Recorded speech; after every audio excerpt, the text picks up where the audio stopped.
John, I think we can start. Okay. Can you hear me? Yes, I can hear you. I can see your screen.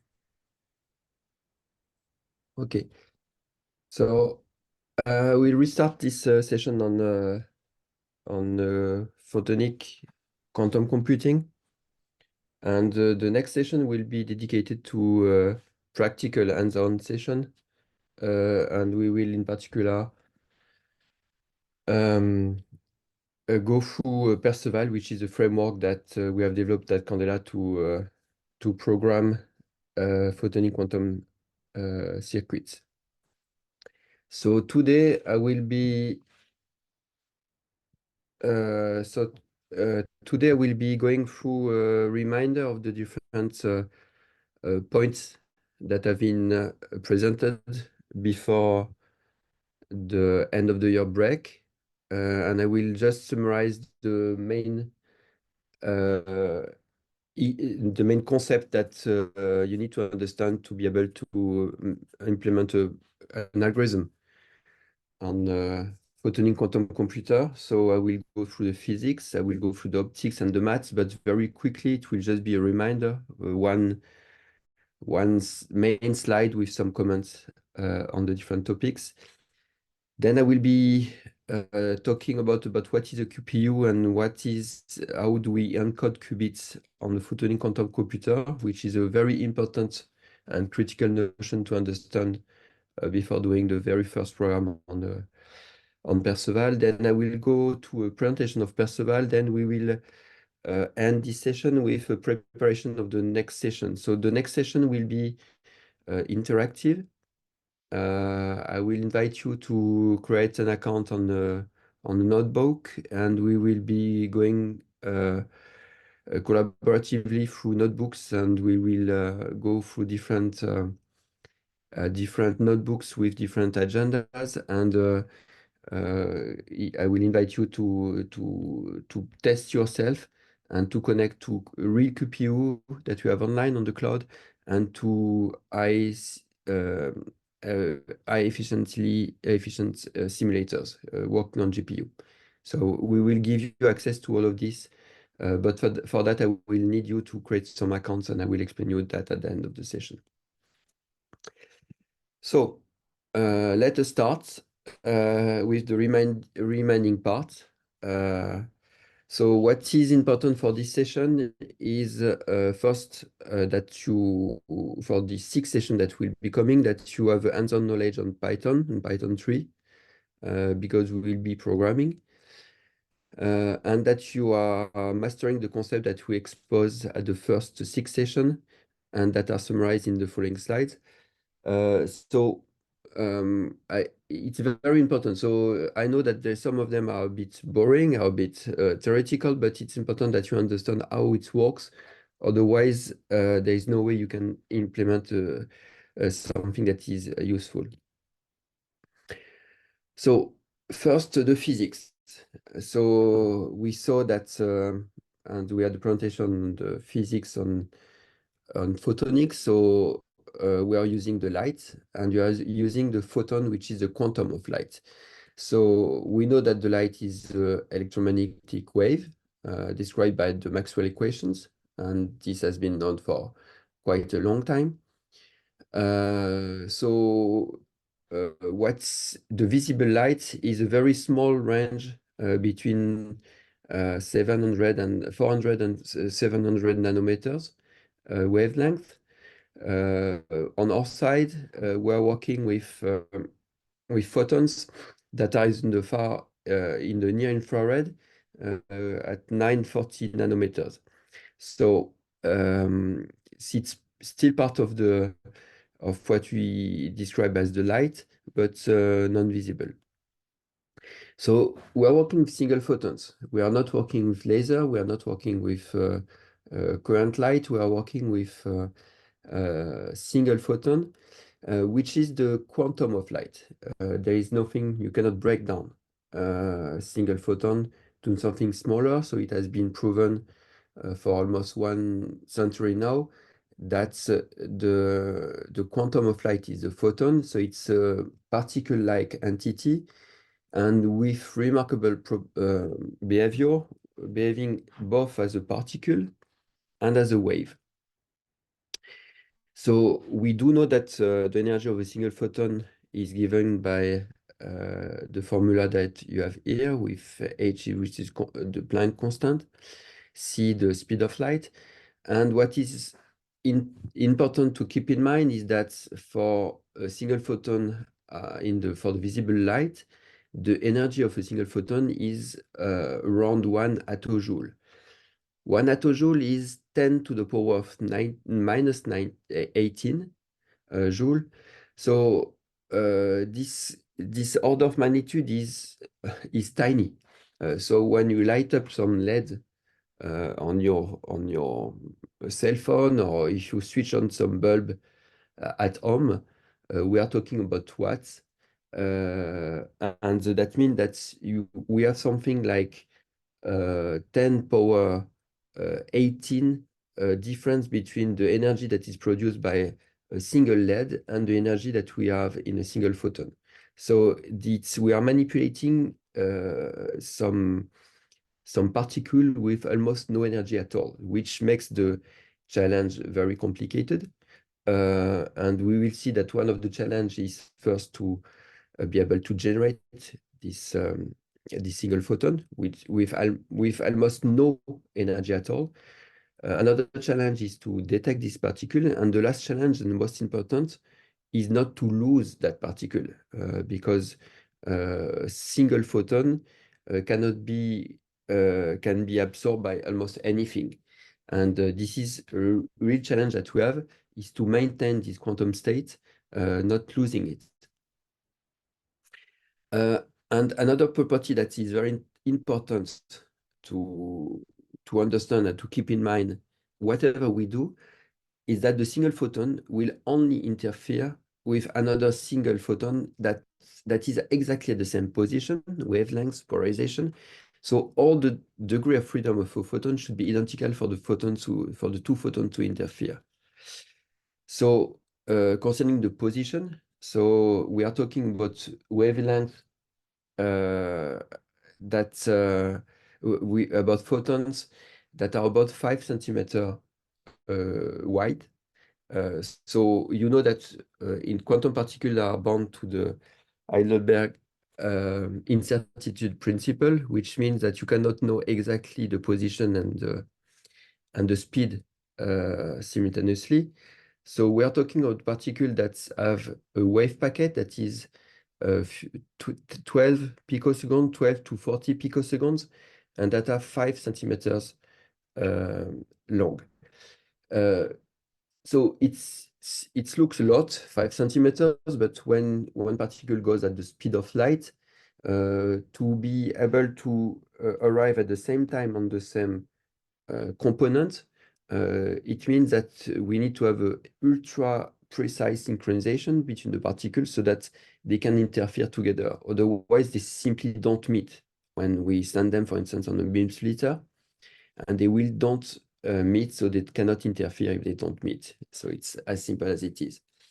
So when two photons interfere, we call these photons indistinguishable, meaning that they have all degree of freedom totally identical.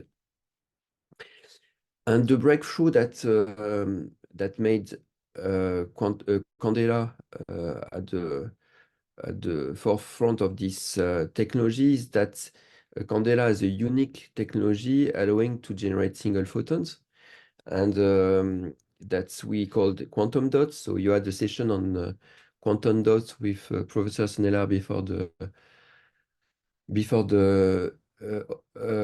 end of the year break. And the thing to remember is that quantum dots, it's artificial atom that behaves like a single atom. And this artificial atom is put in a pillar that you can see on the right side here.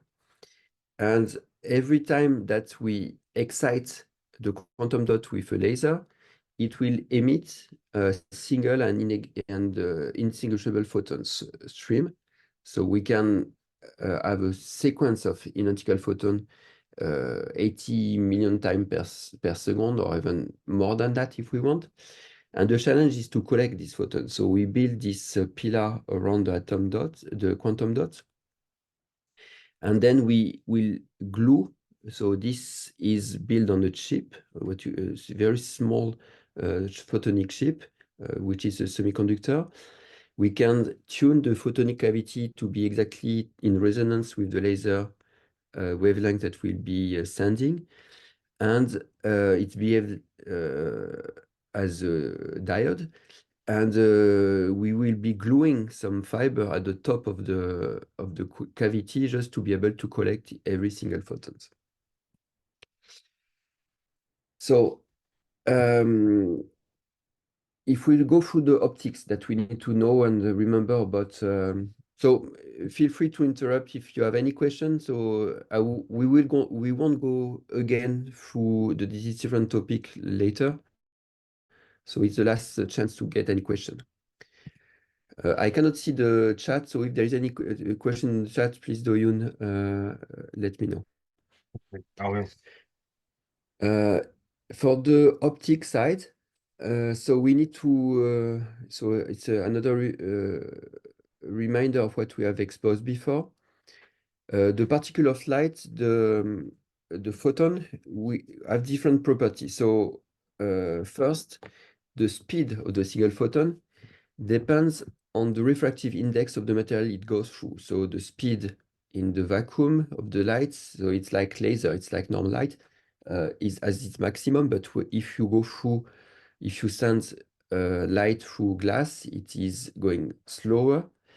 So we will be using this property that the speed of the light can change by to tune and to change the phase of a single photon. So in a photonic chip, basically, we'll be using the change of the temperature of the material. So when the temperature of the material is changing, the speed of the light is changing, so the speed of the single photon is changing. So we can change the phase of a single photon compared to another single photon going through the same material with another temperature. So it's a very simple and effective way to change the phase of a single photon, which basically it's 1 qubit gate. When you have 1 qubit gate, you just want to change the phase of your qubit. And we have the ability to do that just by changing temperature, so very locally on the photonic chip, so that we can have multiple photons and have the difference of phase with a different photon. The second main property that we are using every time at every single program that we are circuit that we'll be designing, we use the fact that a photon, when it uses a new material boundary, it can be either refracted or reflected. So you can think about a mirror. In a mirror, most of the photons will be reflected. If we go through a single piece of glass, most of the photon will be refracted. That means that they will be entering into the glass and then they will be going through. And on our side, we'll be using a beam splitter, which is in the middle, in the between, that allows a certain quantity of light to be refracted and allows a certain quantity of light to be reflected. We are talking about single photons, which means that when a single photon hits a beam splitter, it will be both refracted and reflected. And will be the way to create a Hadamard gate, where we'll be able to create a superposition of two states, the state where the single photon has been refracted and reflected. So this is very simple and universal properties of light that we study in optics, and that is at the core of the quantum computing with photons. Another possibility for a single photon is to be absorbed, and this is another. It's kind of the fate of a single photon is that it can be absorbed by almost any material. When a single photon hits an atom, the atom will be absorbing the energy of the single photons, that will be transferred to electrons that will be changing their properties. And so it's kind of the natural law of the single photons, this particle of energy that's allow light to interact with material, with everything. But for us, it's something that we try to avoid because we don't want the photons that is carrying the quantum information to be absorbed. Otherwise, we are losing the photon. And if we lose the photon, then we are losing the quantum information. So we'll be using some in the circuit that we are using, the processor that we're building. We are using very standard optical elements like beam splitter that I just mentioned, polarizer, where we are changing the polarization of the lights, mirrors, and all of them are following what we call linear optics. And I'm going back on linear optics just after, that are very simple equations and very properties that are very nice to model. And the last point that is very important to keep in mind is that single photon can be detected with very high accuracy using what we call SNSPD, a superconducting nanowire single photon detectors. So the SNSPD is a superconducting wire that you see on the right side here. And this wire is put at the limit of the superconducting stage. That means that it operates at something like 4K, 3K, 2K, depending on the technology. And we are sending a current inside this wire. And since it's superconducting, then there is no resistance. There is no resistive effect. And when a photon is absorbed by this nanowire, so you see that it's very thin, so that it can the photon is supposed to be absorbed by this nanowire as soon as it's go through this cell here. So when the photon is absorbed, then it will create a hotspot, and then it will modify the properties of the superconducting material that will suddenly become resistive. So it will lose very temporarily its superconducting property because of the energy that the photon will have sent to the wire. And then since it will have some resistance, we'll be able to measure the change of resistance of the wire. And this is the way to detect the single photons. So even though we are talking about attojoule of energy, this technology is very effective. We are talking about something like 90 to 95% accurate efficiency of SNSPD detectors to detect single photons with very low energy.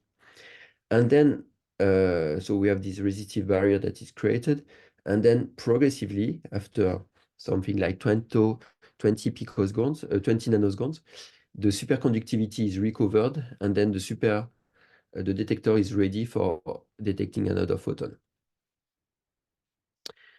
So this is the type of optical elements that are used in optics.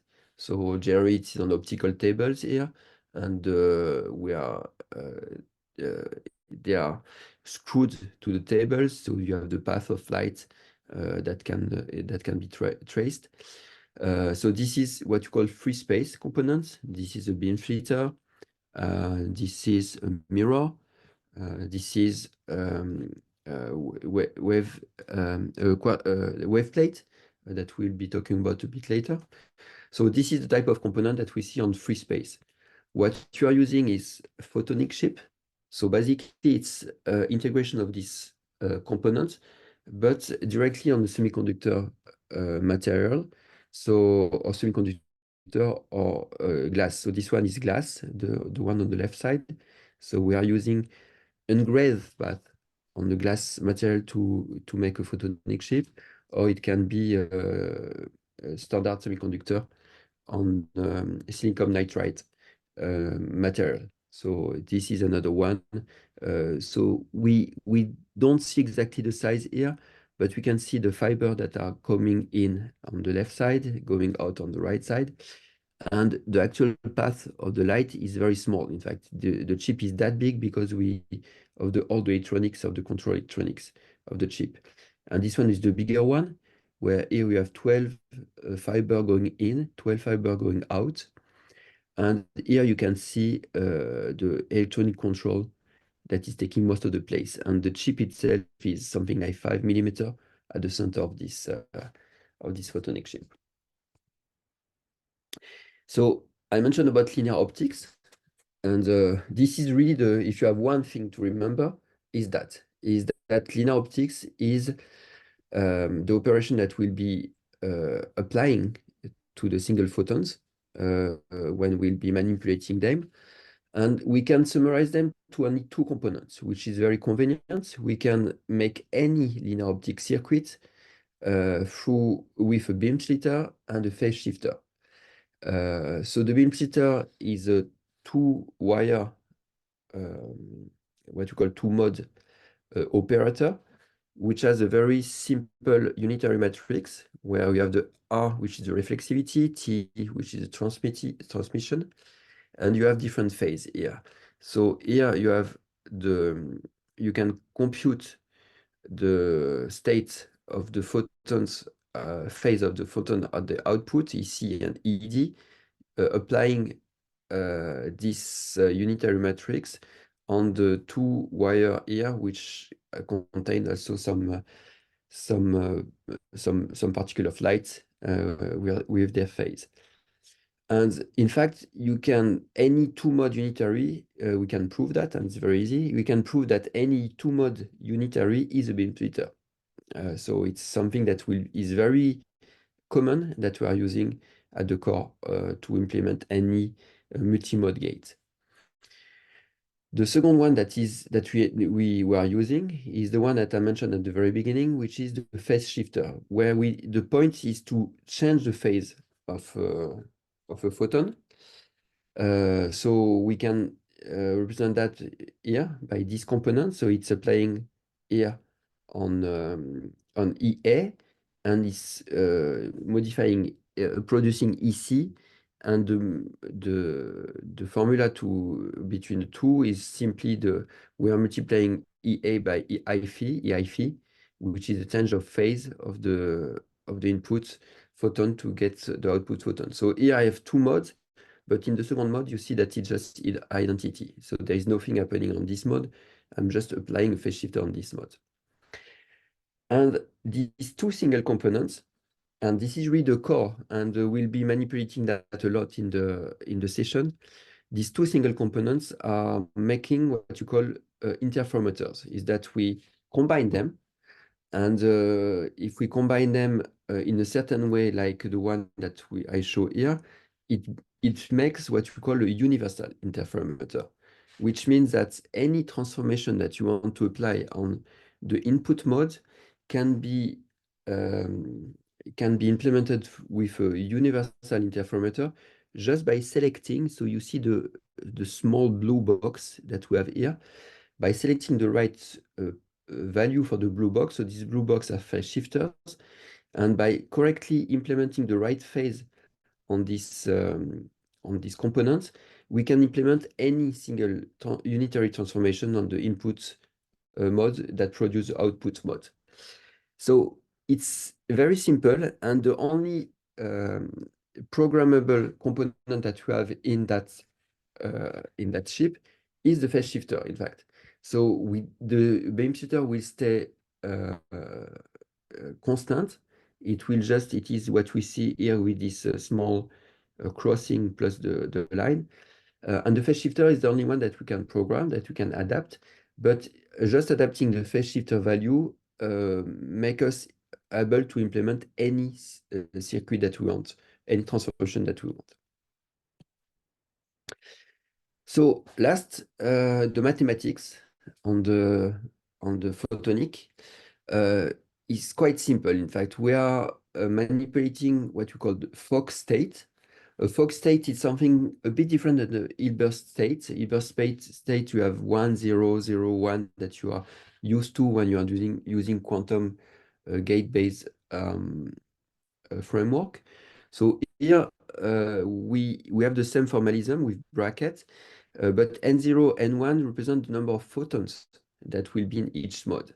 So we'll have a mode here. It's the mode is the where we propagate the photon. So a mode can be a fiber if it is on it is in fiber system. It can be just a path of light in free space, or it can be this a kind of wire that we have in a photonic chip. And on each wire, on each mode, we can have 0, 1, or multiple photons. So it is represented by these N0, N1, N2, and N3.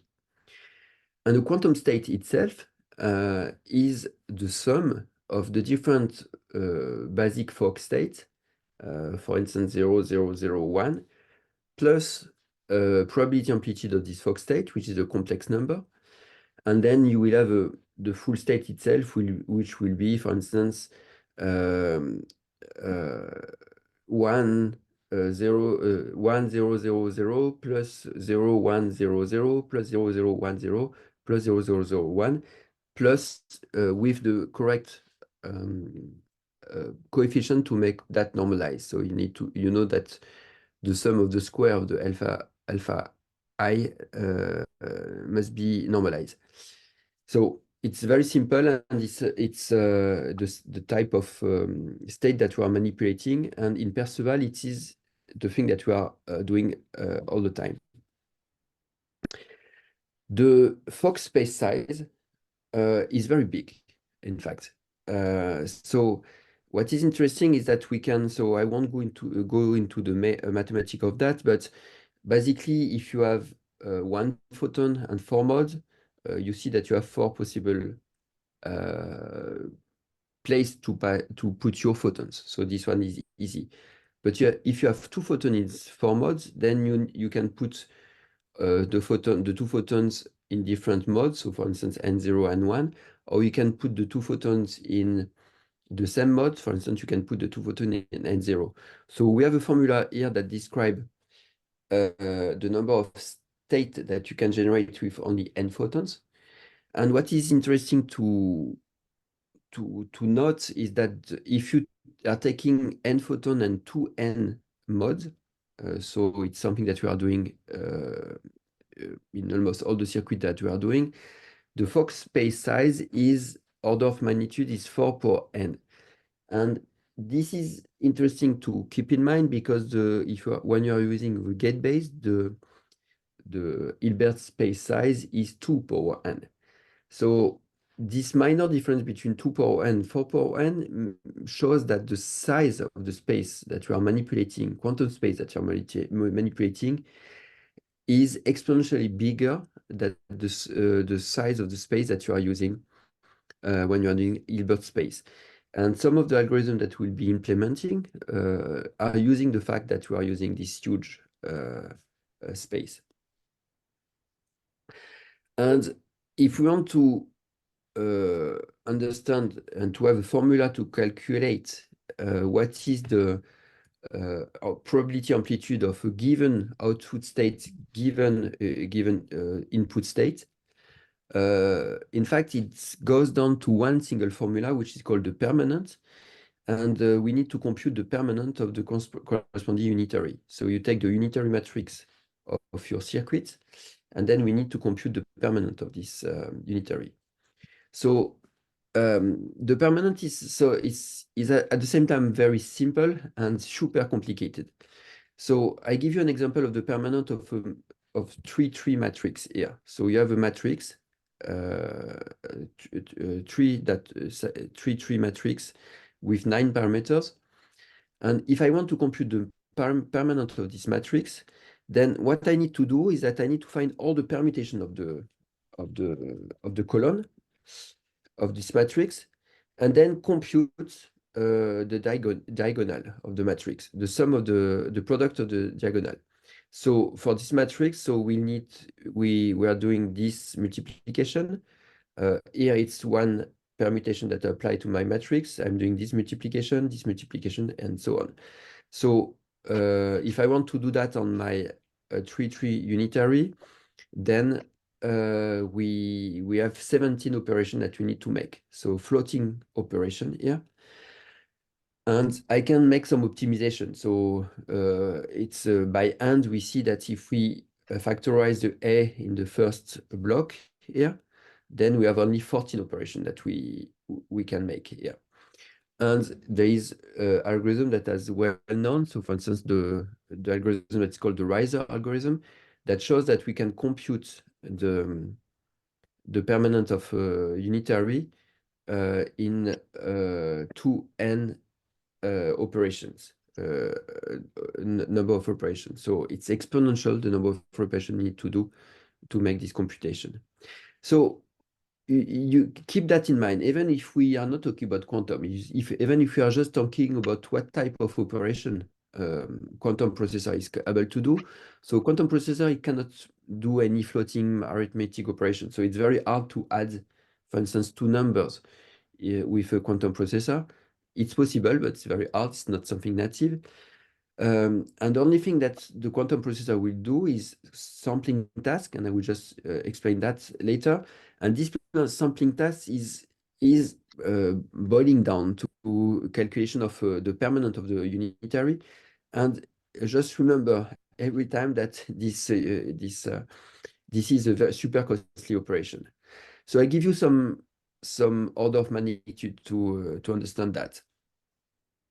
If we take if I'm taking Gaxejon HPC, which has been scored 20 seconds most powerful high powerful computer in the world in 2023.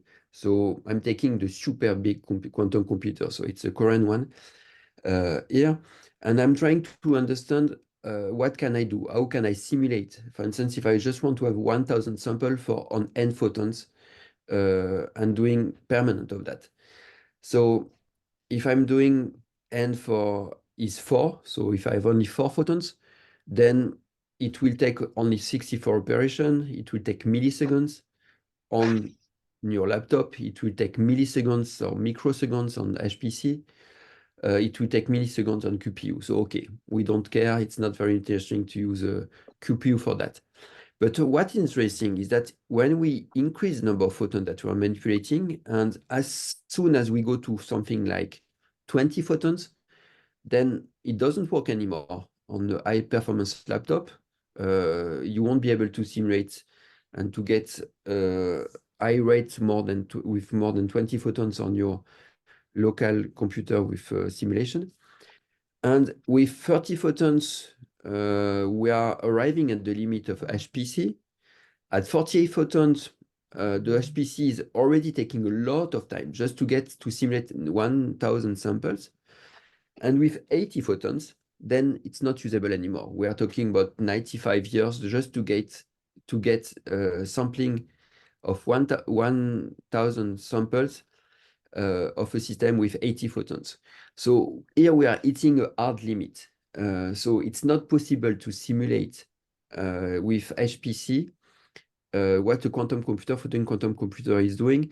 And we are not talking about millions of qubits. We are talking about 80 photons. It's not possible to simulate more than 80 photon system with even the biggest computer in the world. So you can say, okay, I will put all the computer in the world. Okay, it's possible, but in that case, you will just be able to gain 1 photon. You won't be able to, even if you're able to simulate 30 photons with this computer, you won't be able to, if you put 2 computers together, then you can only go to 31 photon. So there is no possibility, there is no scaling up here. And it's the reason why we are doing quantum is that we know that we'll be able to do things that are that we cannot do with standard HPC. So, but to be completely honest, I need to look at what I can do with the QPU. So if I have 1 GHz QPU with 80% transmissions, so it will take milliseconds to do everything here, and it will 1 hour to make 80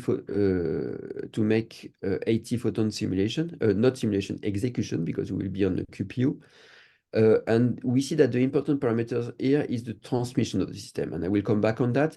So the most transmittive the system will be, the fastest it will be. If I had 100% transmission, then I can go up to 1 million photon. I don't care, it will be instantaneous. but it's not the case. It's not possible to have 100% transmission system because we are talking about optics. So I have some limitations that come from the transmission. Yeah. So keep in mind that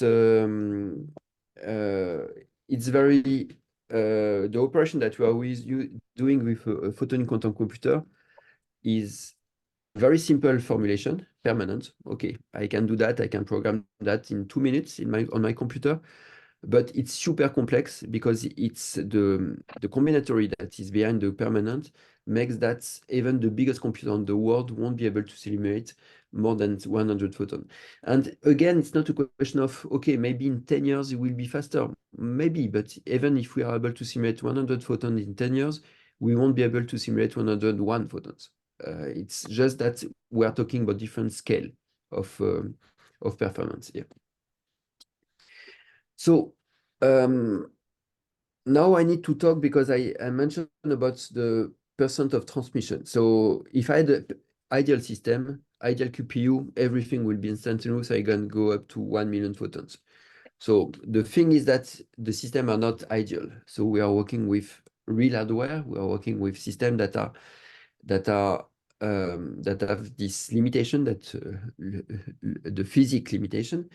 So ideally, when we want to generate single photon, every time we send a laser pulse on my quantum dot, I get 1 photon.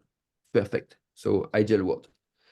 Practically, in the real world, it's different. So sometimes I have my 1 photon that I'm generating. Sometimes I have 0 photon. So my photon is lost. As soon as I generate the photon, it is getting lost. Sometimes I'm getting a photon, but it's not exactly the same that the photon that is there. So I represent that by different colors. So it's a bit wider. It's a bit, the energy is a bit different. So as we say earlier, if any of the property of the photon is different, then the photons won't interfere. So this photon won't interfere with this photon. So sometime again, I'm losing photons, and sometimes also getting 2 photons together. I'm not getting a single photon, I'm getting 2 or more photons. And one reason of getting 2 photons is that, for instance, I told you that to get this photon, we are sending some laser pulse on the quantum dot, and the laser pulse, part of the laser pulse might be reflected by the quantum dot. And if it is reflected, then I will get 2 photons, not 2 photons, I will get 1 photon, 1 single photon, and I will get a small packet of lights that will be coming from the laser. That is not really a photon. Or it can be 1 photon or more, but it's the laser light that will be there. And if we have laser light plus single photon, then it will screw up all the calculation that we'll be doing. So we have 3 parameters to quantify that. We have the brightness, the probability to have 1 photon per pulse. So if I have 100% brightness, then every time I'm sending a pulse, I'm getting 1 photon. So it's ideally 1%. The purity, so the probability that we get 1 photon, that you have only 1 photon. So again, 100% purity means that every time I'm getting 1 photon, I'm getting 1 photon only. In real life, we might get some, so the purity will be below 100%. And the last and most important parameters that we are dealing with is what you call the indistinguishability, which is the probability that 2 independent photons will interfere. So we say that these 2 photons might not interfere. So because they will not interfere because they have different energy. If this photon was a bit longer, for instance, than this photon, but with the same energy, then it will interfere only in certain conditions, only if they meet exactly at the same point on the beam splitter. So all the degree of freedom of the photon will be a source of indistinguishability. If the polarization of the photon is different, then they won't interfere, and so on. So it's not black and white. Sometimes we are talking about partial indistinguishability. If you have 1 photon polarized vertically and 1 photon polarized horizontally, they won't interfere. But if you have some polarization that's a random polarization, you have a partial interference, which will be corresponding to the overlap of polarization between your two photons. So it's but all of that can be quantified by indistinguishability. If we have 100% indistinguishability, then your photons don't are perfectly identical and will always interfere. Reminder of the complete system that we are putting together at Candela. So this is a schematic of Candela quantum computer, single photon source, SPS. We are pumping with a laser pulse. So there is this laser pulse that are exciting quantum dots. Then we have photons plus laser pulse that are going out of the quantum dots. We are filtering this to keep only the photon with fixed polarization. This is represented by the arrow here. So ideally here we have only a sequence of a single photon. Then we are demultiplexing this single photon that are sequentially in time. We put them parallelly in space. So because we want these 6 photons to arrive at the same time on the photonic chip. So for that, we are demultiplexing and we are using delay line, which is fiber simply, where the photons here, the first photon will wait for the last photon to arrive. So no, this one will wait for the last photon to arrive, so that they arrive exactly at the same time on photonic chip. Then we have this photonic chip that we can program, and that is really the core of what we'll be doing with Perceval. Then we are detecting single photon using SNSPD, which is the technology that I described at the very beginning, which is again at low temperature, so 4K, 3K, depending on the technology exactly that we are using. It's low, but it's not super low. It's not like superconducting quantum computer like IBM that needs to run at 0.0 millikelvin or something like that. So we are talking about 4 Kelvin. 4 Kelvin is it's a temperature that is very easy to obtain on a small cryostat. Then we are calculating the correlation between the photon, where my detector detected the photon, and then I can drive that with Perceval. In real world, this is the typical value that you have for computer that you have online. The efficiency is the end-to-end transmission of the system. So I mentioned that to get some advantage on the HPC, then we need to have very high efficiency transmission, something like 80%, 90%. Today on the system that you have online, we have so around 7, 8%, which is low, and which is the probability that we receive a photon at every single clock step. So we are sending a laser pulse. What is the probability that out of this laser pulse on the quantum dot, at the output of the system, we get 1 photon? So it is 8%. So we are working on a second system today that will be around 15%. And every year, the plan is to increase this efficiency. So we have the HOM, which is the indistinguishability value that I described. The purity, this one is not a problem. So we can have a very high purity of the system. The HOM is okay. So that means that 5% of the time, then we have photons that are not identical, that are not indistinguishable.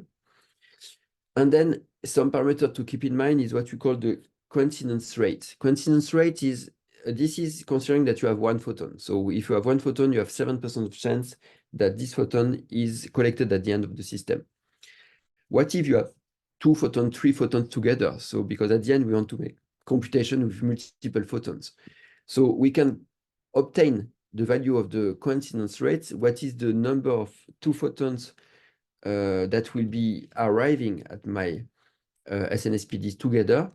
Then I can compute that with this formula, which is very easy. So if I'm working at 80 megahertz, so that means that I'm sending and I'm with 6 photons, I'm sending 80 megahertz divided by 6 packet of 6 photons per second. then I need to take into account that if I want to detect my 6 photons in the output, then I need to take the power of my efficiency power 6, basically. So this gives me my coincidence rate. So you see that on the biggest system that you have online today, we have a 6 photon chip. We have if we want to make a computation on 6 photons, then we have a 2.5 hertz. So that means that we have only 2 samples per second that have 6 photons at the output of the system that you have online today. So we are far from what we would need here to get this thing. So here to get 1,000 samples per second for 80, then with the current system we will get something probably worse than 95 years. Okay, just I remind you 2 very basic systems that we are using to calculate the purity or the indistinguishability of a system. The one on the right is called the HBT setup, and the one on the right is the indistinguishability. So the purity, if I want to calculate the purity of single photons, then it's very simple. I'm sending 1 photon on the beam splitter. So what will happen if the system is if the photon is pure? There is no other photon, then it will either click on one detector or click on the other detector. If I'm sending 1 photon plus something, something that from the laser that I could not filter, then I will get number of double click. So my 2 detectors, so my 2 photon will behave totally independently on the detector. So sometimes they will go on the same detector, and sometimes they will go on different detectors. But what is important is that I will be able to observe double click. A click is when the detector detects a photon. So here I have a very simple setup that allow me to detect the purity, and that give me what you call the G2, is the probability of a double click. If I double click, then that means that my photon source is not pure, and I can evaluate this. And the same with HOM. So HOM is my photon that are I'm trying to get the value of purity of indistinguishability of my 2 photons. If my 2 photons are perfect, then they will behave and interfere by clicking on the same detectors. So whatever the path they will be taking, it will be the same here. If my photons are not indistinguishable, they have their independent life, they won't interfere, and I will be able to detect double click also. So here I can evaluate my HOM by the number of click I will detect by the double click I will detect by second. So we'll be implementing this simple circuit at the next session. So you will see it's very simple, and it's very effective way of calculating purity of source. A very simple reminding of interference on photons. So we show you that picture earlier, but you see here my photon going through a very simple circuit that you call MZI. So MZI is 2 beam splitter, and in between I'm putting a parameter phase shifter that I can change, and depending on the value of my phase here, you see that the photon don't interfere the same way. So if my phase is there, they interfere by going to this detector. If the phase is not here, they will interfere by going to this detector.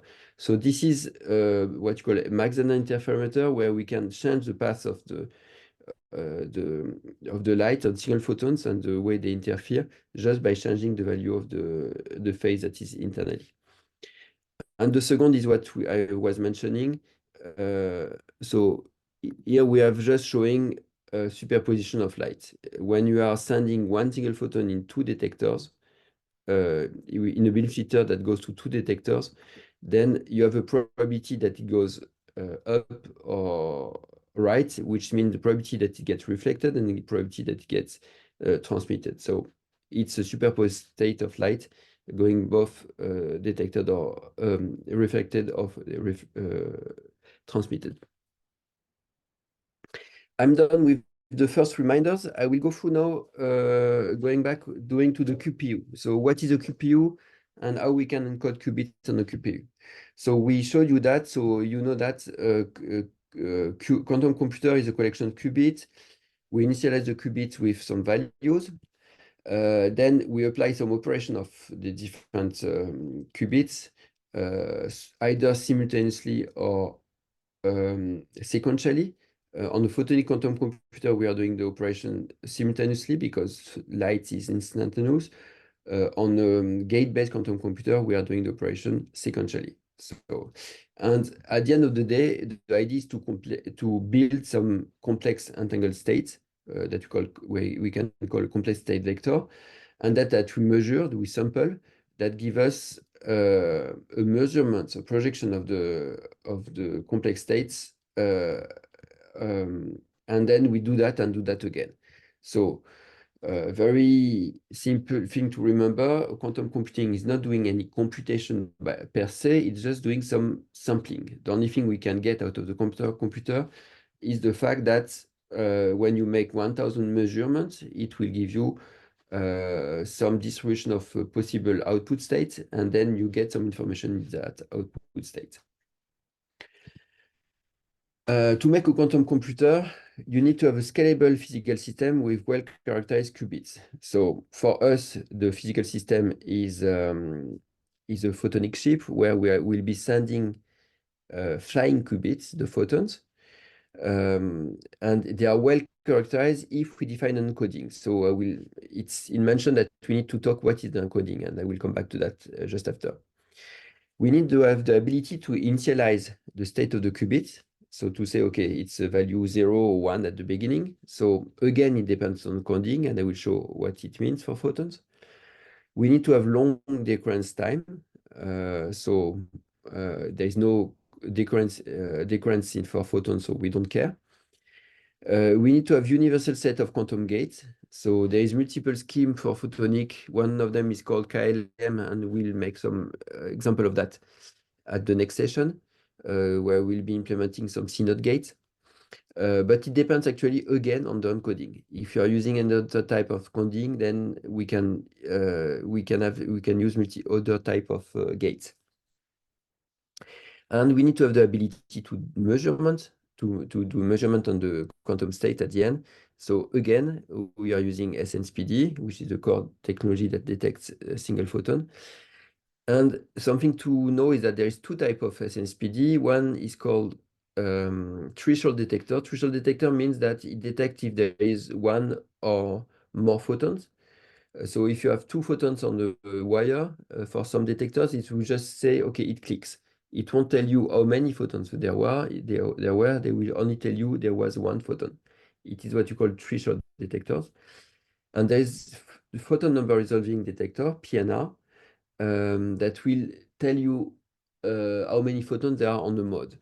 So I told you the Fock space is very large, is far larger than the Hilbert space. And what is interesting is that what makes it large is the number of photons that you can have on single mode. If you are not able to detect single photon, more than one single photon on the mode, then you are losing the advantage of using the Fock space. So we need the PNR functionality in most of the algorithm that we'll be implementing. So encoding is the tricky part actually, because we can do a lot of things with photons. So photons by itself is a quantum particle, but it's not a qubit. It's a quantum particle. So if we want to make a mapping between a photon and a quantum particle, we need to define an encoding. So what you will call the 0 and what you call the 1. And there is a lot of possibilities for qubits, for photons. We can use the polarizations. For instance, we can decide that when it is horizontally polarized, it's state 0. When it's vertically, it is a state 1.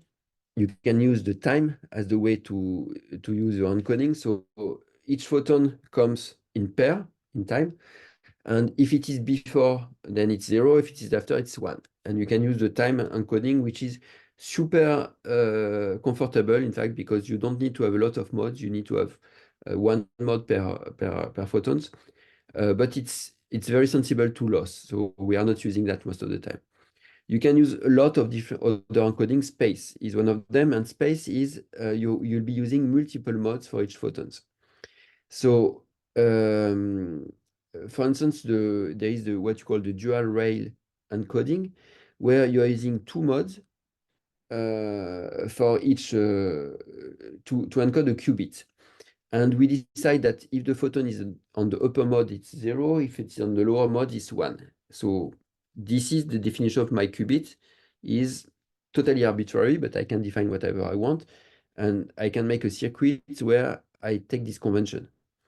And here you see that it's very easy to apply Hadamard gate. For instance, I just make a beam splitter, then I'm producing, by just making beam splitter here, it's acting as a Hadamard gate on the logical state 0, 1, and it produces my states 0 plus 1. So super easy, but I can make a lot of choice. Again, the choice of the encoding is totally up to you. And I just want to emphasize why it's a good idea, but at the same time it's a bit dangerous sometimes to use the dual rail encoding. Is that I'm taking this circuit. So here there is some beam splitter, and I'm sending some photons here. So I suppose that these photons actually are distinguishable. So I'm taking them with different colors so that I can track them. So here I initialize my system with one photon on the upper arm of the beam splitter here, and the second photon on the upper arm of this beam splitter here. So I have my two photons, so it's corresponding to the logical state 0, 0. If this is my qubit, this is my state 0. This is my second qubit, my state is 0, because I decided that when my photon is on the upper mode, it is 0, and on the lower mode is 1. So I've initialized my quantum state like that. So I'm letting my photon go through the system, and I can get a lot of combination at the end. So one of them is this one. In that case, my output state is 0, 0. Logical. My Fock state is 1, 0, 1, 0, and my logical state is 0, 0 in the qubits space, Hilbert space. Here, if I have my photon, first photon that arrive here, then that is measured here, then my logical state is 1, 0. It's perfect. But I may have other paths for my photon. For instance, this photon will have the possibility to go there and to be measured here. And then I'm getting some Fock state, which is perfectly valid. There is no problem with this Fock state, but that has nothing to do with a logical state. I cannot convert that back into a qubit. What is this qubit? It's not a qubit state, it's something else. So there is a 0 here, but the first here, I don't know what it is. So the point is that here I'm obtaining something that is non-logical in the Hilbert space, but it's totally logical in Fock space. Why I'm getting that? I'm getting that because my Fock space, again, is a big space that is including the Hilbert space. So whatever I will do, I will be driven to use the full space of the Fock space. And then if I want to use qubit encoding, then I will produce some states that are non-logical. So we can say it's not a problem. If I detect a state that's non-logical, I just filter it out. I'm generating 80 megahertz state per second, 80 mega states per second. So I don't care if I'm filtering this state out, and I can ignore this one. It is what you call post-selection, is that we are not applying a gate, not measuring something because it's not logical. It's a post-selection. So with the logic of post-selection, we introduce the notion of probabilistic gate. And it's something that is a bit unique for photonic, is that you can apply a CNOT, but sometimes the output of your CNOT will not be something logical, so you need to post-select it. You will just discard the result because it's something like that. It's something that it doesn't make sense in terms of qubits. And if I say, okay, I have 50% chance of getting a non-logical state, I want to filter that out. it's not a problem if I have one post-selection.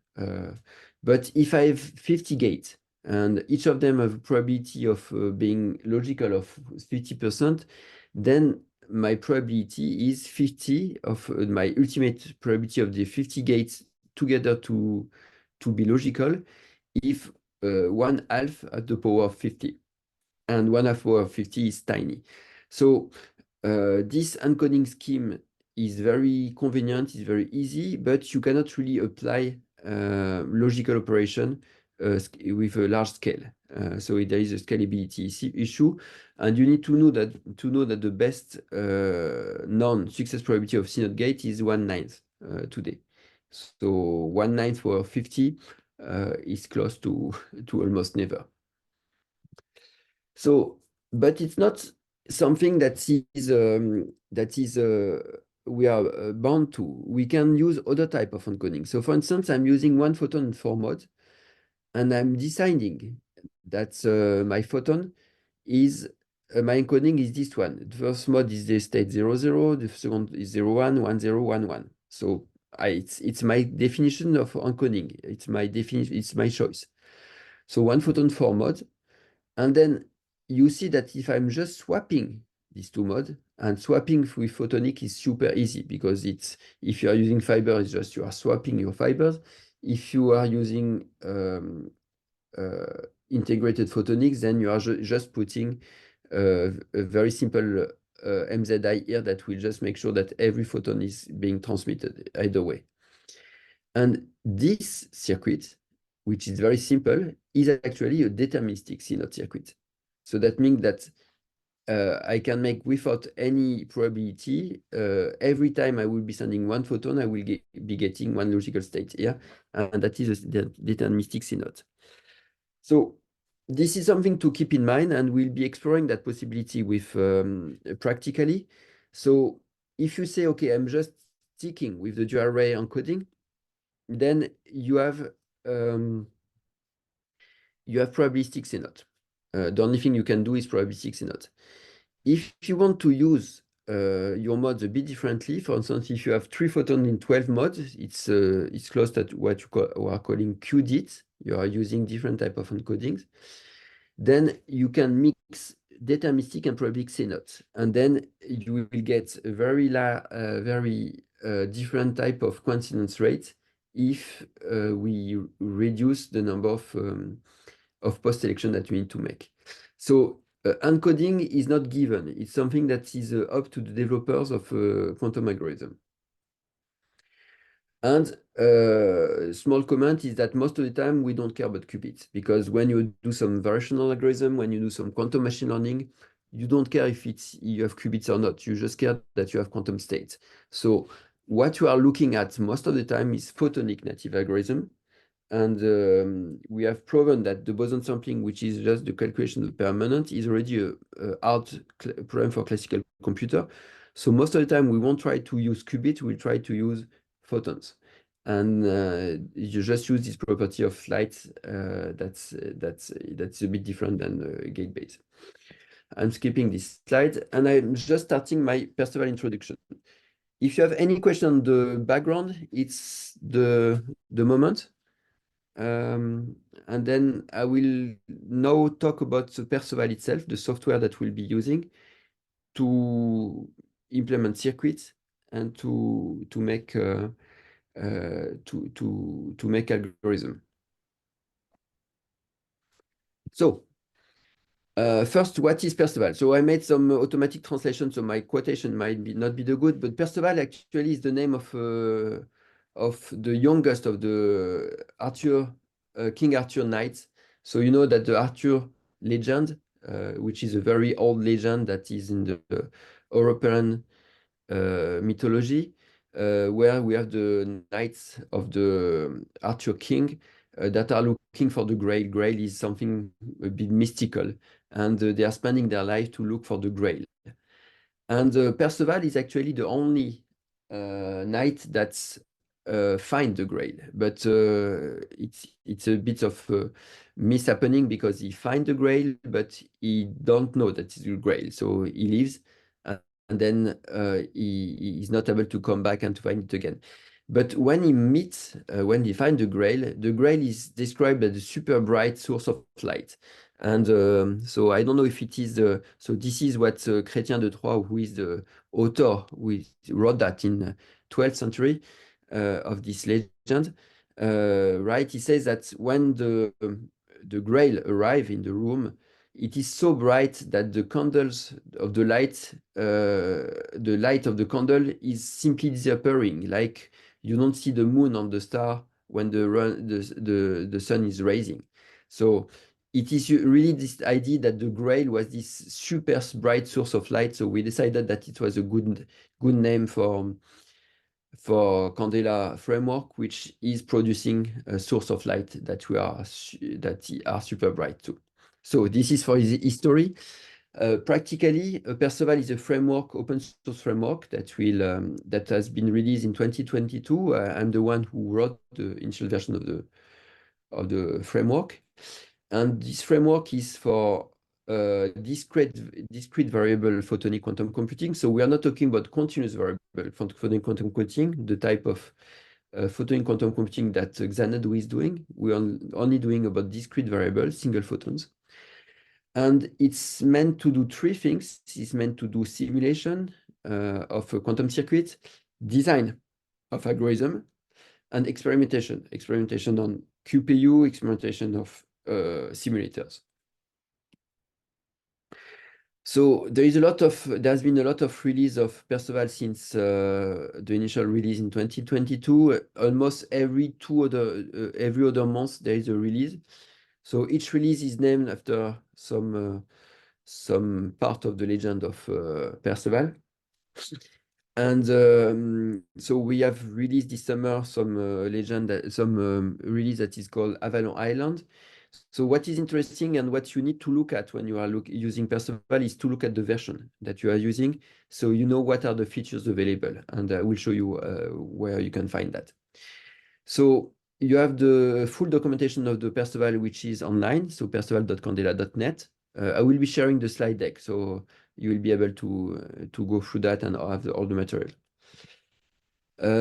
You have also another entry point for the Perceval, which is Candela Cloud, where you can log in and get some account to use a simulator or QPU, and we give some real-time availability of the QPU and simulators that you can see on the main page.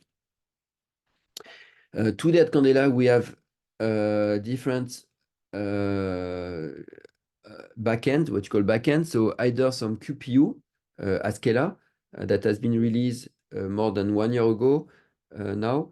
That is a 6 photon 12 mod, something like 6 qubit processor. We are about to release a second QPU that will be calling Altair with 8 photon 20 mod, that will be something equivalent to 10 qubits. End of the year, we'll be releasing a 24 qubits QPU.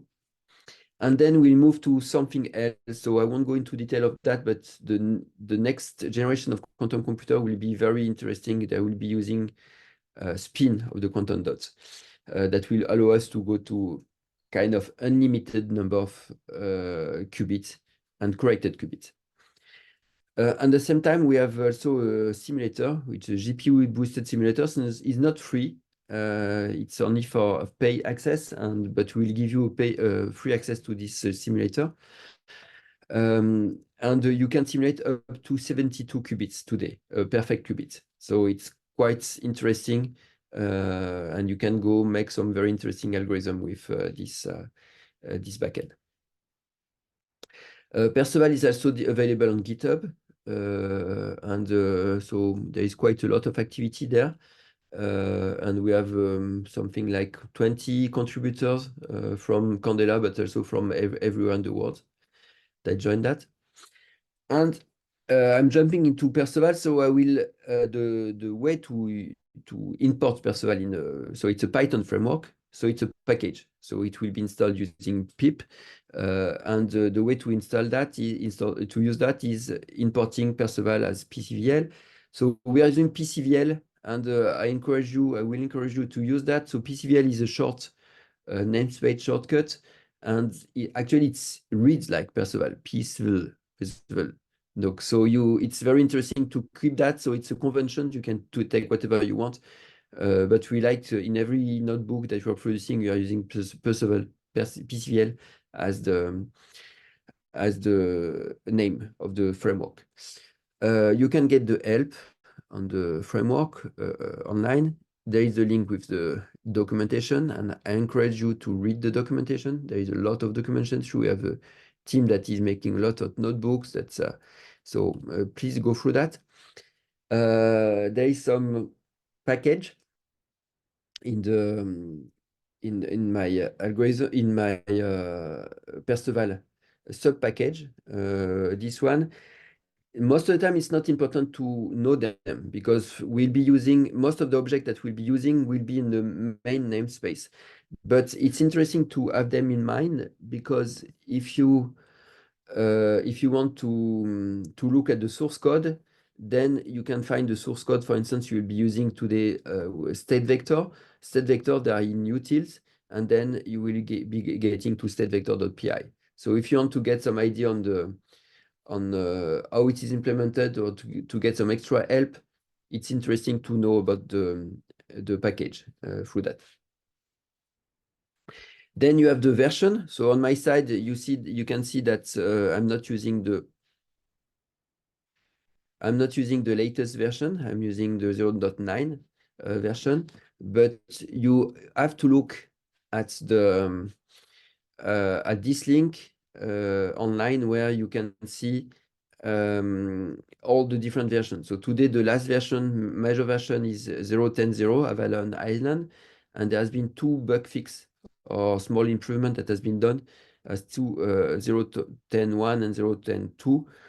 So we are using the versioning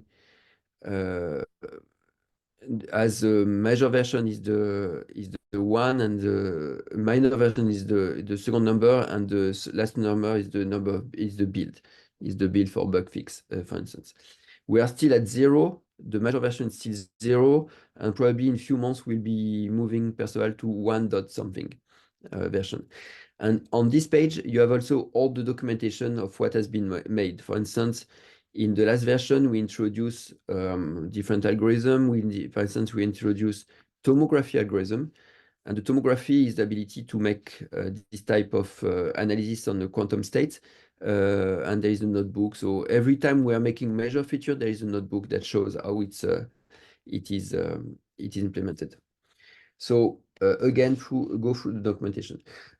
Just a question, Doyun, do you correctly see my screen when I show Safari? Yeah, I can see it. Yeah. Okay. So Perceval. So today we'll just be going through the main concept of Perceval, and that will be manipulating starting tomorrow in notebooks. So the main concept in Perceval is the basic state. A basic state is Fock state, as I mentioned. So for instance, 0, 1, 2, 3 is a Fock state when there is 0 photon in the first mode, 1 photon in the second mode, 2 photon in the third mode, and 3 photon in the last mode. So it's a 6 photon state where with 4 modes. This is also Fock state with some annotation, what we call annotation. Then I'm putting 1 photon that is polarized horizontally on the first mode, and 1 photon that is polarized vertically on the second mode. So this feature is mainly used for distinguishability. So most of the time you don't care about annotation, but if you want to make some circuit where you want to have some distinguishable photons, just to simulate noise, for instance, then you can use annotation. Then the second object that you are using, the state vector. The state vector is based on the basic state, and it's the quantum state, basically a full quantum state, a combination of quantum state. For instance, the square root of 2 over 2 0 1 0 1 plus 1 0, which is a Bell state, here will be represented by a state vector in Perceval this way. We can have state vector distribution or basic state distribution. This is to represent mixed state. So you are taking state vector or basic state, and you are making probabilistic distribution of this state, mixed state. So for instance, here I have state with 50% probability of being 0, 1 and 50% probability of being 1, 0. It's not equivalent to this one. This one is probability amplitude. This one is probability. So it's a mixed state where my different states happen 50% of the time I will have 0, 1, 50% I will have 1, 0. Here I have a superposed state that will behave as a superposed state in whatever I do. And then when I will be measuring that state, it will produce me some SV distribution or basic state distribution. So it's more at the end that I will get that.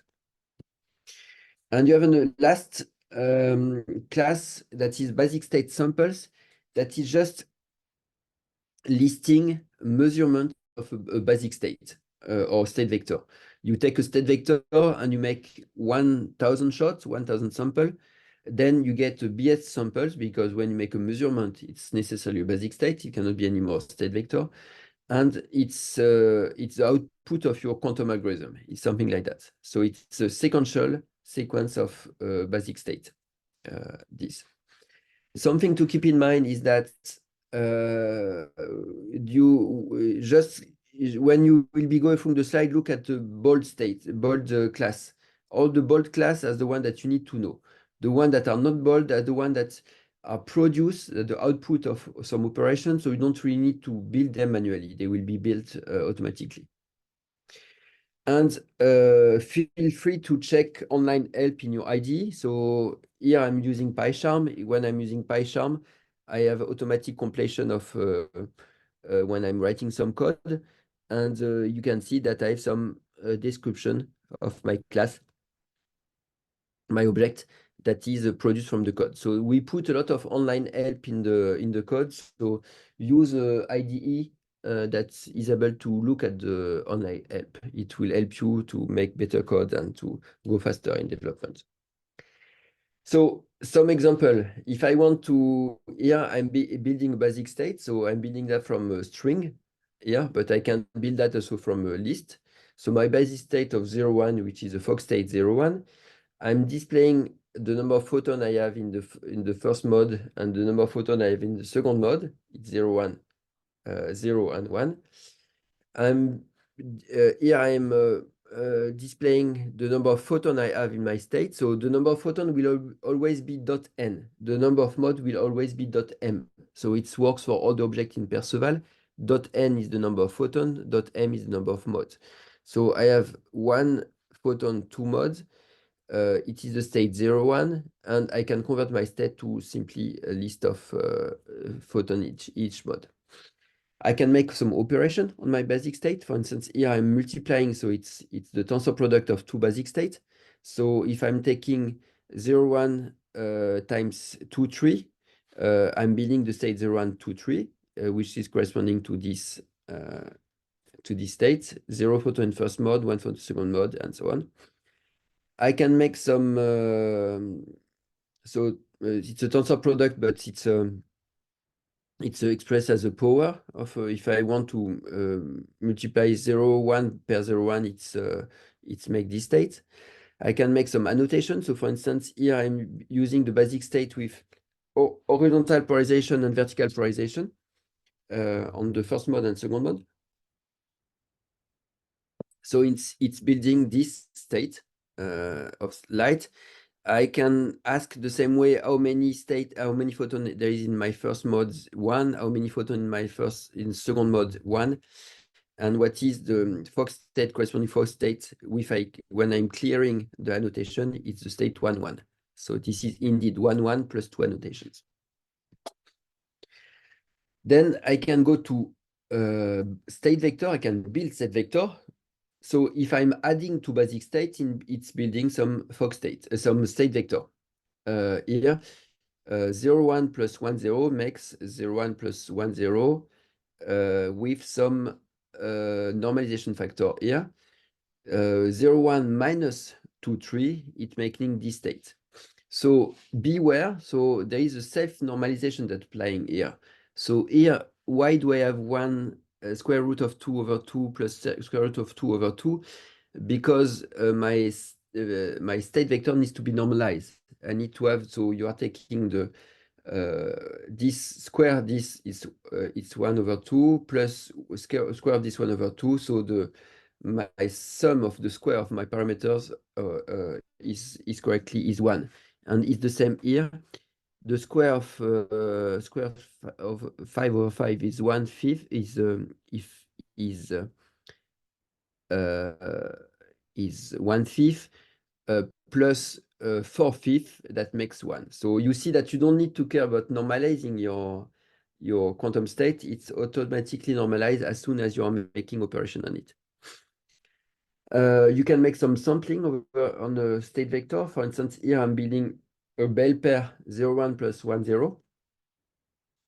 And then I'm getting 10 samples, and my 10 samples will be here in my run. There will be 3 samples that will be 0, 1 and 7 that will be 1, 0. So it will be different if you do that on your side because it's totally random. But here you are measuring from a quantum state, so you get this distribution. You can measure a state vector. So the same way, so if I'm doing a partial measurement of the state vector, so here I will be measuring the first state, the state here. So it will build another state without the one, this state here. It will build, so it will tell me that when I'm doing my measure, I have a 1 with 100% probability, which is normal because there is always a 1 on the second mode. And the remaining quantum state will be 0, 1 plus 1, 0, which is a Bell state again. So this is a partial measurement of a quantum state that's reduced my state to a smaller state. And then I can continue. I can measure the second state. And if I measure the second state on this pair, I will have as a result 50% probability to get 0, 50% probability to get 1. And the remaining state will be the first state will be either 1 when I detect 0 and 0 when I detect 1. So it's trivial, but here it shows you the operation you can make on your first state. SV distribution. So I told you that it was a mixed state. So here you can put a SV distribution state vector. So I have 50% probability to get 0, 1, 50%, 25 probability to get the Bell state, Bell pair here, and 25% probability to get 1, 0. So this is the SV distribution. The second concept that you need to manipulate in Perceval is the circuit. So a circuit looks like that. So there is multiple ways to represent circuits, but the basic way is this circuit. So here I'm using components. So the components are there are 2 letters or 3 letters components. You have the full documentation of components on online. So if you go to documentation, and you go to components, then you have all the components. BS stands for beam splitter, PS for phase shifter, permutation, wave plate, PBS, and so on. So you have all the components you can use. You have their representation, so different skin when you display them. You have the unitary matrix that you can that's the component is doing. So you have all the documentation there. Sorry. Yeah. Yes. So you have some unitary components, the one that for which you can have some unitary matrix, and you have some non-unitary components. Non-unitary components are typically time delay. A time delay is not something that is unitary. One simple way to check if a component is unitary is if it is reversible. You know that any quantum operation can be reversed.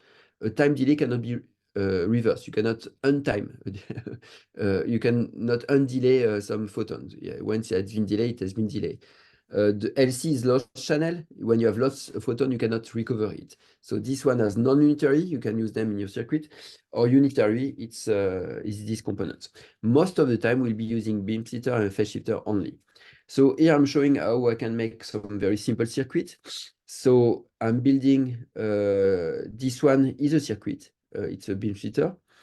The second one is I'm building a circuit with 3 modes, PCL circuit 3 modes, and I'm adding on my circuit my beam splitter on the 0th mode, and I'm adding, actually this is not correct. There should be comp BS dot add a phase shifter. So this should be this part. So there's a typo here, sorry.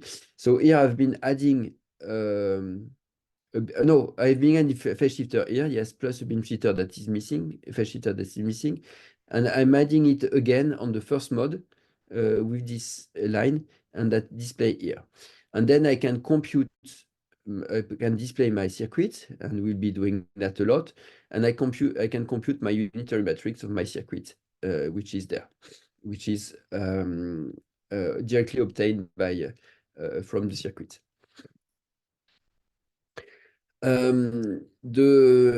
The next concept to understand is the notion of backend. The backend is the thing that is doing the calculation, the quantum calculation at the end, and the processor.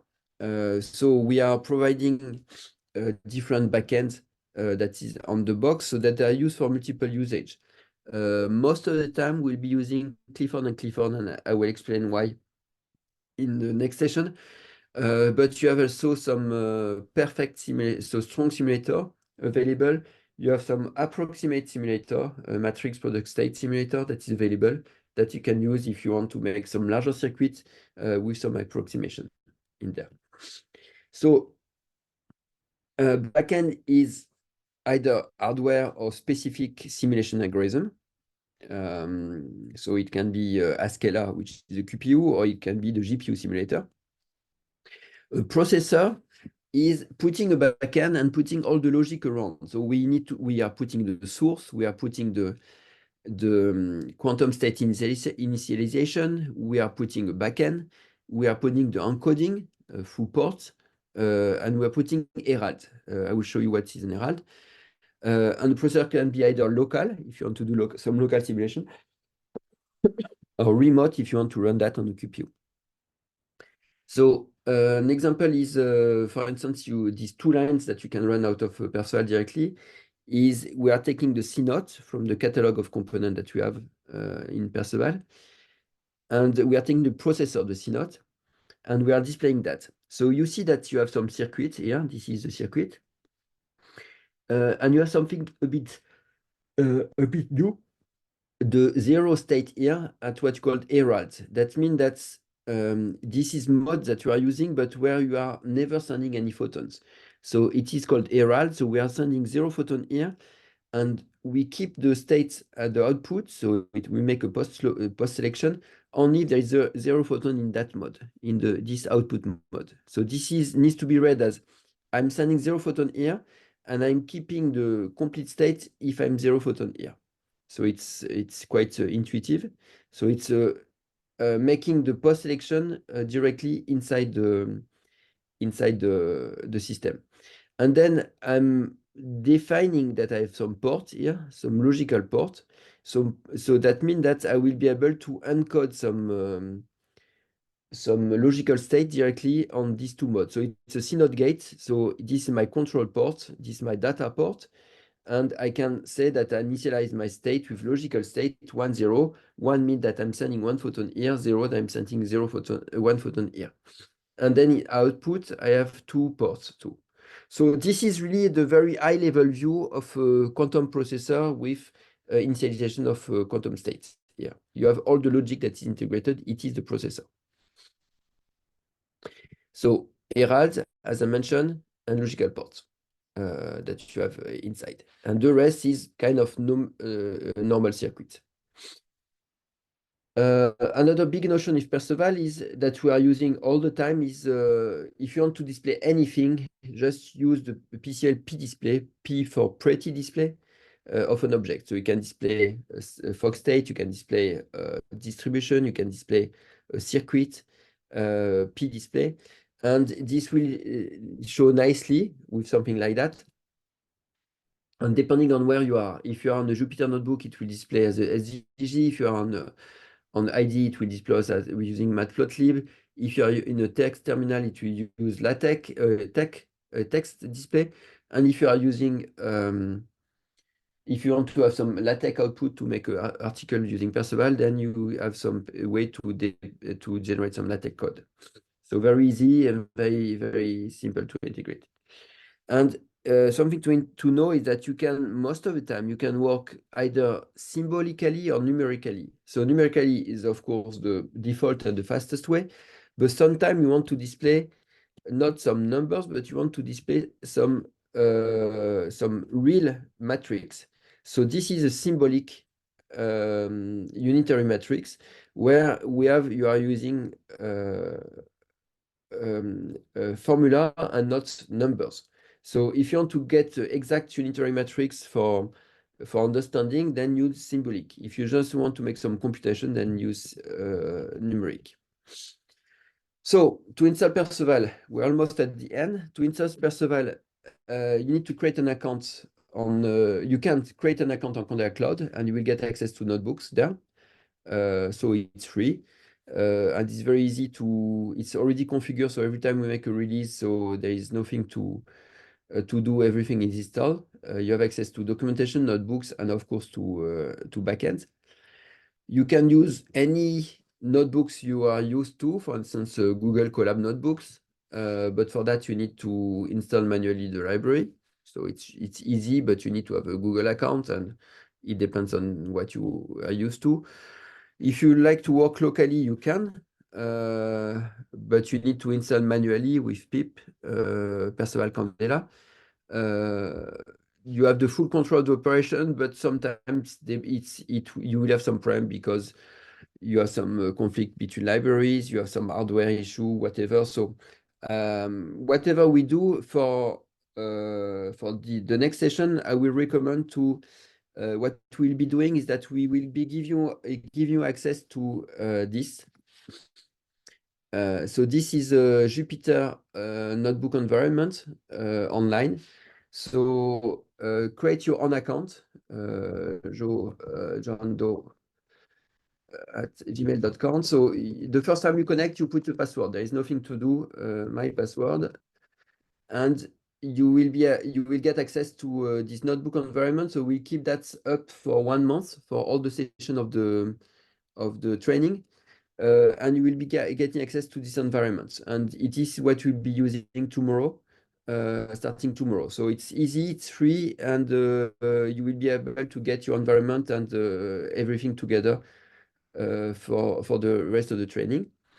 So please create an account on cloud.condelat.com. Please create an account on qjupyter.condelat.dev. And please send me both the account ID and your name at this email so that we can enable you access to the GPU simulator. So you will have instruction in the slide that I sent, but basically I'm expecting some email like that. So, okay, my name is, my Conda Cloud user ID and my series ID is johndoe@gmail.com. That's all. Just send me that and we'll be granting you access to simulator, GPU simulator, and so that you can work in the next session with the powerful simulator. So please send me that. Ideally by tomorrow, we need access to GPU simulator on Friday. So the latest tomorrow to get access to GPU simulator. So this week, so we have been doing that one. Tomorrow we'll be going through Perceval tutorial. So step by step using state vector, circuit design, processor, local simulator, connecting to Conda Cloud, doing the ORM circuit, checking CHSH,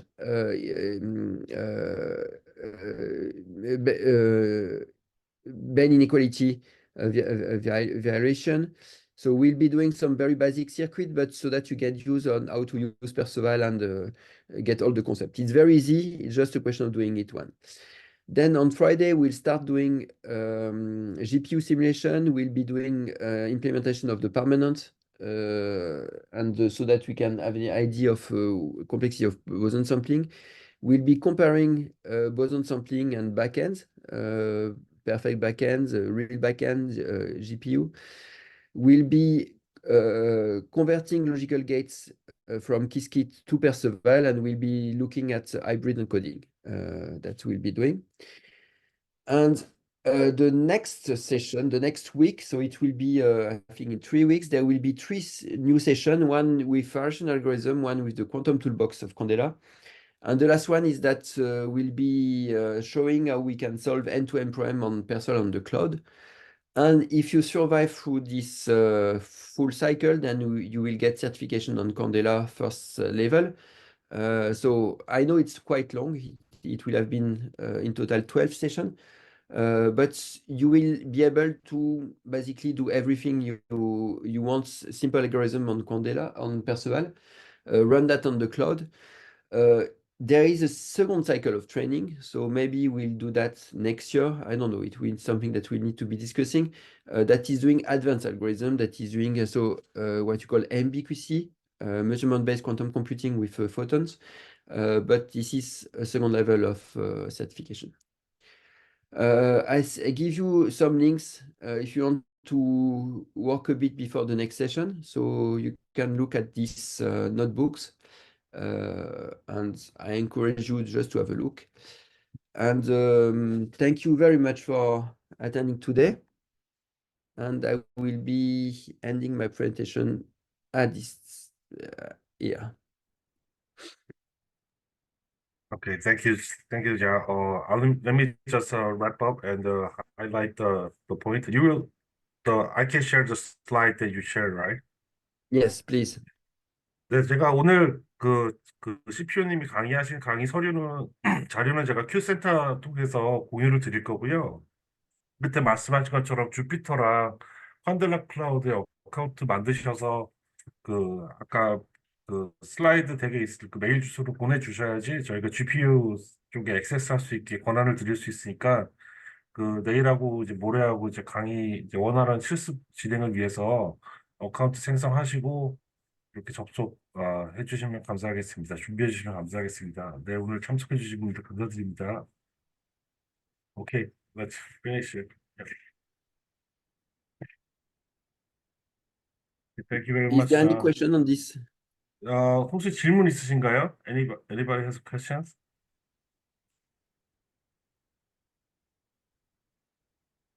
Oh, there are some.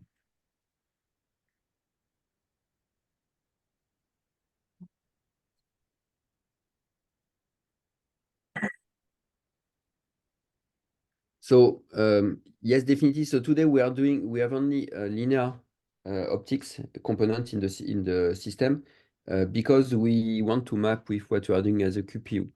Actually, there is a new version of Perceval that is being worked on where we are introducing non-linear components, and we'll probably try to make a merge also with continuous variable photonic circuits, because basically at the end it's the same type of circuit. So stay tuned. This is coming. It's a bit complicated, so it's a major version of Perceval that will be released probably around June, where we'll be introducing these components.